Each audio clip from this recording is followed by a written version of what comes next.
Good morning student, welcome to my YouTube channel Pi academy. आज हम लोग differential equation के सॉल्यूशन का अध्ययन करेंगे। तो हम डिफरेंशियल इक्वेशन के सॉल्यूशन में देखते हैं कि डिफरेंशियल इक्वेशन का सॉल्यूशन क्या है। तो जिस प्रकार हम इक्वेशन का सॉल्यूशन पढ़ते हैं उसी प्रकार हम डिफरेंशियल इक्वेशन का भी सॉल्यूशन पढ़ते हैं। इक्वेशन में भी चर का मान निकलता है उसके सॉल्यूशन में, और डिफरेंशियल इक्वेशन में भी चर का मान निकलता है। तो चलिए पहले हम लोग डिफिनीशन से जानते हैं कि डिफरेंशियल इक्वेशन का सॉल्यूशन क्या होता है। सॉल्यूशन ऑफ डिफरेंशियल इक्वेशन, तो किसी अवकलन समीकरण का हल उस समीकरण में उपस्थित या उस अवकलन समीकरण में उपस्थित चरों के बीच वह संबंध होता है जो उस समीकरण को हल संतुष्ट करता है, उसका हल कहलाता है। हल क्या है जी? तो किसी अवकलन समीकरण का वह हल उस समीकरण में उपस्थित चरों के बीच वह संबंध होता है जो उस समीकरण को क्या करता है, संतुष्ट करता है। तो उसे हम लोग उस डिफरेंशियल इक्वेशन का सॉल्यूशन कहते हैं। जैसे एज फॉर एग्जांपल अगर हम लेते हैं dy by D X is equal to suppose x, तो यहाँ आप देख रहे हैं इंडिपेंडेंट वेरिएबल y है और इंडिपेंडेंट वेरिएबल x है और डिपेंडेंट वेरिएबल y है। तो यह एक डिफरेंशियल इक्वेशन है। तो इसमें हम y का मान निकालेंगे। किसका मान निकालेंगे? y का, जो इस समीकरण को क्या कर दे, संतुष्ट कर दे। तो उससे हम इस समीकरण का हल कहेंगे।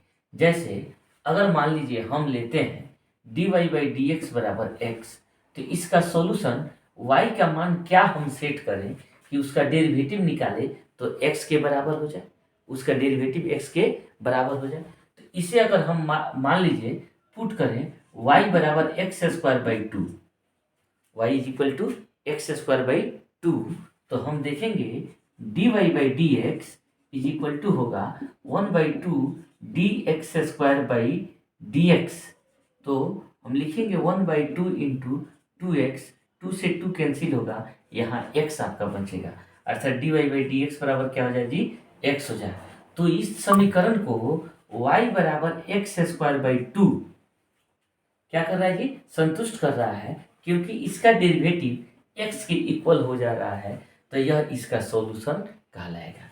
इसे हम इस प्रकार भी लिख सकते हैं y बराबर एक्स स्क्वायर बाई टू या plus c, y square y बराबर हम लिख सकते हैं y बराबर x square by two plus c. तो ये भी आपका यही फलन इसको संतुष्ट करेगा, इस डिफरेंशियल इक्वेशन को संतुष्ट करेगा। तो यह इसका हल कहलाएगा। तो हल दो प्रकार के होते हैं, सॉल्यूशन दो प्रकार के होते हैं। हम इस हल का टाइप्स पढ़ते हैं, solution of the types of solution.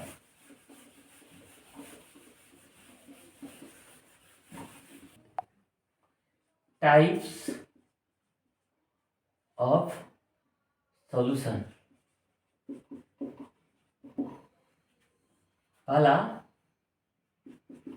General solution,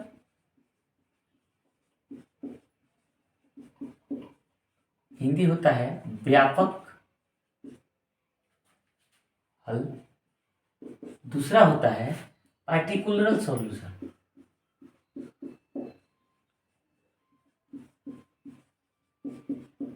particular solution, इसे हम लोग कहते हैं विशिष्ट हल। तो सबसे पहले हम जानते हैं जनरल सॉल्यूशन क्या है। जनरल सॉल्यूशन क्या है, तो हम चलिए जानते हैं जनरल सॉल्यूशन।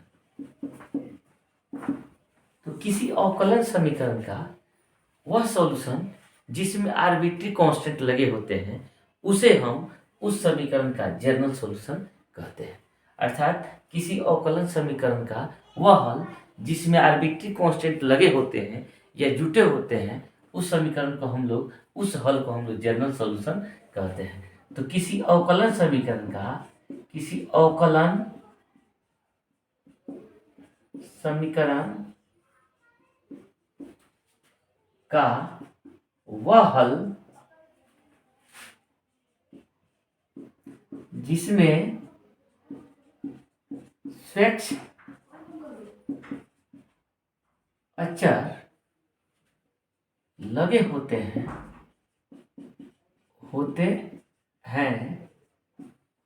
उस हल को हम व्यापक या जनरल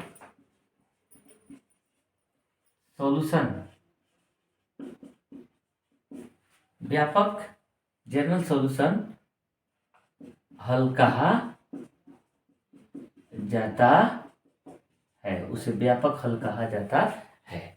अब क्या है, फिर एक बार देखिए, जनरल सॉल्यूशन किसी अवकलन समीकरण का वह मान जिसमें स्वच्छ अचर लगे होते हैं या होते हैं, उस हल को हम व्यापक हल कहा जाता है या कहते हैं। अब व्यापक हल क्या है? व्यापक हल में जो चर लगे होते हैं वह चर की संख्या उनकी डिफरेंशियल इक्वेशन की ऑर्डर को बताता है। अर्थात व्यापक हल में उपस्थित स्वच्छ चरों की संख्या, स्वच्छ अचरों की संख्या उस अचरों की संख्या व्यापक हल में उपस्थित स्वच्छ अचरों की संख्या अवकलन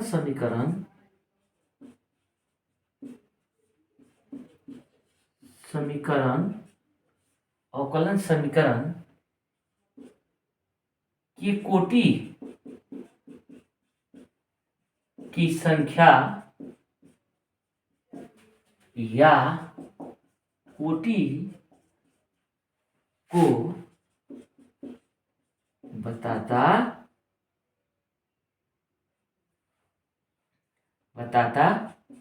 है।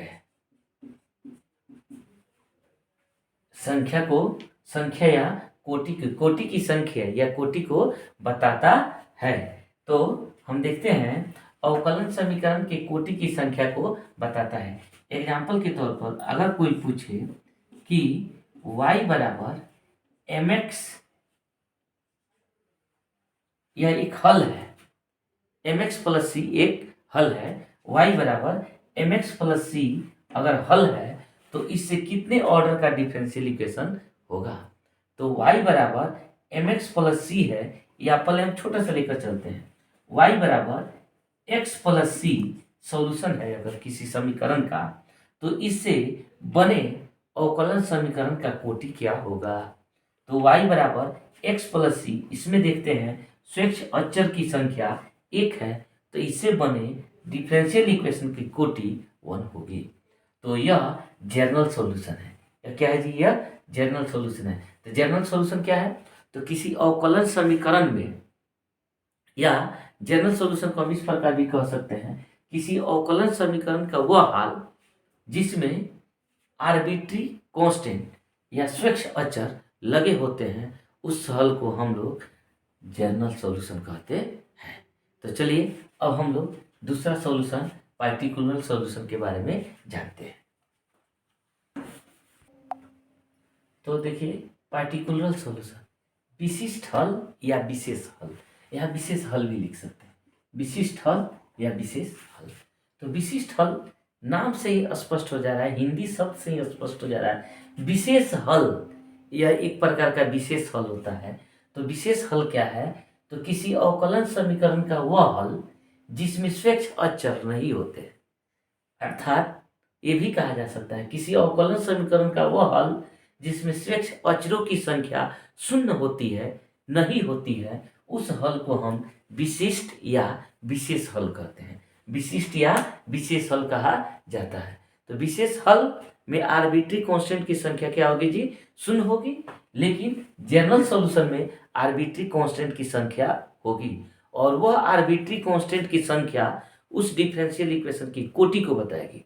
वह आर्बिट्री कांस्टेंट की संख्या उस डिफरेंशियल इक्वेशन की कोटि को बताएगी। लेकिन यहाँ कोई भी आर्बिट्री कांस्टेंट नहीं होंगे, तो उस हल को हम लोग पार्टिकुलर सॉल्यूशन कहते हैं। जैसे मान लीजिए y बराबर x, अगर यह सॉल्यूशन है y बराबर x, तो इससे बनने वाले डिफरेंशियल इक्वेशन होंगे, इसे डिफ्रेंशिएट कर दें dy by D X is equal to X का dc1, इससे बनने वाले डिफरेंशियल इक्वेशन यह होंगे।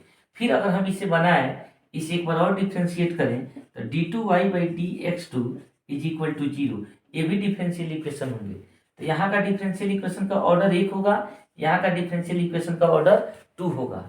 दोनों इक्वेशन को यह y बराबर x क्या करेगा जी, संतुष्ट करेगा, तो यह दोनों का हल होगा। इसलिए इस हल को हम लोग पार्टिकुलर सॉल्यूशन या विशेष हल कहते हैं। अब हम लोग अगले वीडियो में मिलते हैं कि सॉल्यूशन में हम लोग कैसे निकालेंगे, या formation of differential equation and solution of differential equation. तो आप इस वीडियो को देखिए और इसमें यह कैसा लगा आप कमेंट सेक्शन में ज़रूर लिखें, इस पर अपना राय जरूर दें। आज हम इतना ही रखते हैं, चलिए।